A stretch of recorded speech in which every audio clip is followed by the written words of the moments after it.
सभी दर्शकों को आज ब्रह्मा कुमारीज की तरफ से गुरु पूरब जयंती की बहुत बहुत हार्दिक शुभकामनाएं। गुरु पूरब गुरु नानक देव जी की जयंती, सिखिज्म का जिनसे शुरुआत हुआ, हिंदुइज्म की भी जिन्होंने प्रोटेक्शन की, जिन्होंने इस पूरी सृष्टि पर आकर के एक परमात्मा का एक ओंकार से कहा सतनाम, और उनकी पूरी महिमा ही उन्होंने पहली पौड़ी की पाठ में की कि निराकार परमात्मा को हम कैसे याद कर सकते हैं, कैसे उस ईश्वर से जुड़ सकते हैं और उस परमात्मा से जुड़ करके उस निराकार शक्ति से जुड़ के हम अपने जीवन का परिवर्तन कैसे कर सकते हैं। गुरु नानक देव जी की पूरी जिंदगी हम सभी के सामने एग्जाम्पल है। आज पूरा विश्व, हमारा देश और खास सिख जगत गुरु नानक देव जी के इस प्रकाश उत्सव में, प्रकाश पर्व पे बहुत धूमधाम से सेलिब्रेशंस करते हैं। लेकिन दोस्तों, जरूरत है इस बात को जानने की, समझने की और रियलाइज करने की कि क्या गुरु नानक देव जी की दी हुई टीचिंग्स, उनके दिए हुए उपदेश और उनके द्वारा दिया गया जो ज्ञान है और निराकार परमात्मा से जुड़ने का जो उन्होंने संदेश दिया है, क्या हम उसे हर रोज अपनी लाइफ में धारण कर रहे हैं, या सिर्फ एक दिन उनकी महिमा करके और बाकी पूरा साल हम भूल जाते हैं कि गुरु नानक देव जी की खुद की जिंदगी और उनके जो टीचिंग्स थी, जो उनके हम सभी के लिए जो उपदेश था, क्या उसको हम अपने जीवन में हमेशा धारण करके अपनी लाइफ को परिवर्तन करते हैं। गुरु नानक देव जी ने पहली पौड़ी के पाठ में सबसे पहले गुरु परमात्मा को एक ओंकार कहा, यानी कि परमात्मा एक है और वो निराकार है। उस निराकार शक्ति से क्या हम जुड़ने की कोशिश करते हैं? क्या हम उस परमात्मा को, अकाल पुरख को, निराकार परमात्मा को अपनी जिंदगी का अहम हिस्सा बनाते हैं, या हमेशा उसका हाथ पकड़ के चलते हैं, बिल्कुल वैसे जैसे गुरु नानक देव जी ने किया। गुरु नानक देव जी का उपदेश था कि वो सत्य नाम है, उसका नाम भी सत्य है, वो कर्ता पुरख है, निरपौ निर्वैर है, अजन्मा है, अजूनी सैभंग है। यानी कि पहली पौड़ी के पाठ में ही गुरु नानक देव जी ने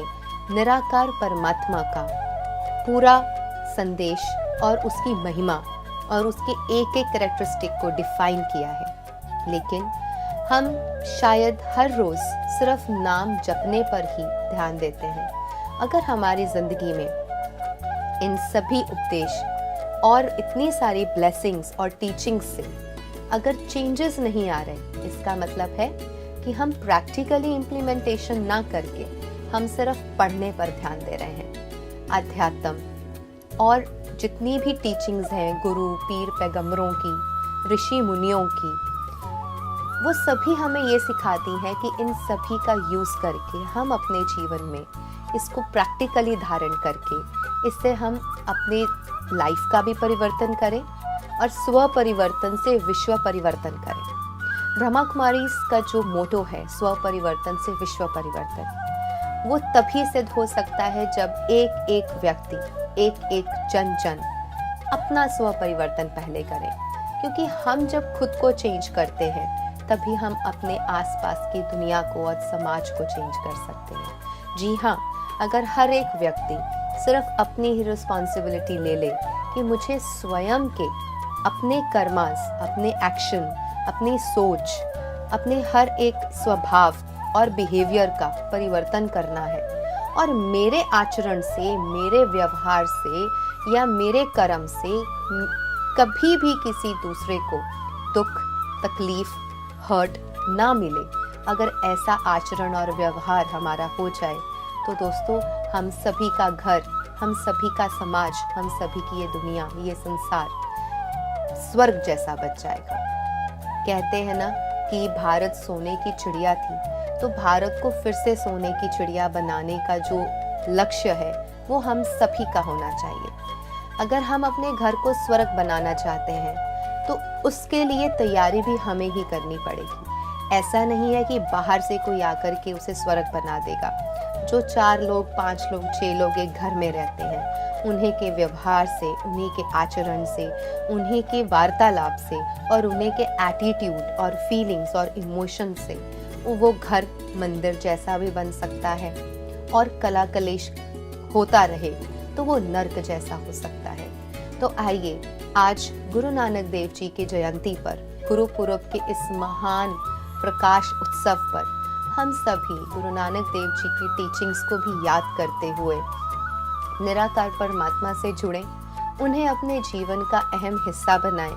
हाथ पकड़कर परमात्मा का उसे अपना दोस्त बना करके अपने जीवन के लिए आप राइट डायरेक्शंस परमात्मा से लें और उसे अपने जीवन का एक ऐसा हिस्सा बनाएं कि जिससे हम हर रोज की जिंदगी में अपने लिए हमेशा सुख का रास्ता ही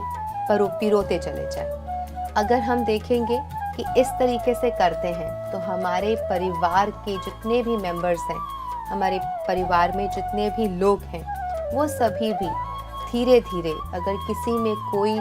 किसी तरह का भी कोई नेगेटिव है, कोई संस्कार ऐसा है जो किसी दूसरे को पसंद नहीं आता है, वो भी धीरे धीरे चेंज होने लगता है। और इसी के साथ एक बात याद आती है कि गुरु नानक देव जी ने बहुत सुंदर रूप से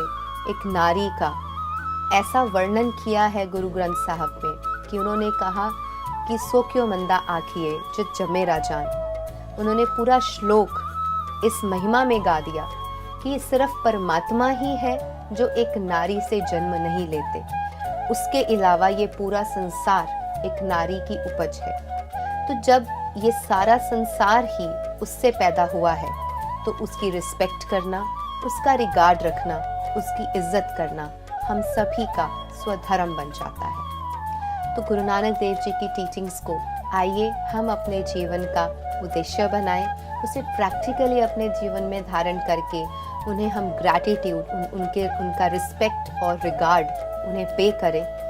और तभी हम इसे सार्थक मानेंगे। गुरु पुरब को सही मायने में सार्थक तभी कहा जाएगा अगर हम सभी मिलकर परमात्मा और उनके बच्चे गुरु नानक देव जी, उन दोनों की ही टीचिंग्स को अपने जिंदगी का प्रैक्टिकल हिस्सा बनाएंगे। इसी के साथ आप सभी को इस प्रकाश उत्सव की बहुत बहुत शुभकामनाएं। ओम शांति, नमस्ते, सत श्री अकाल।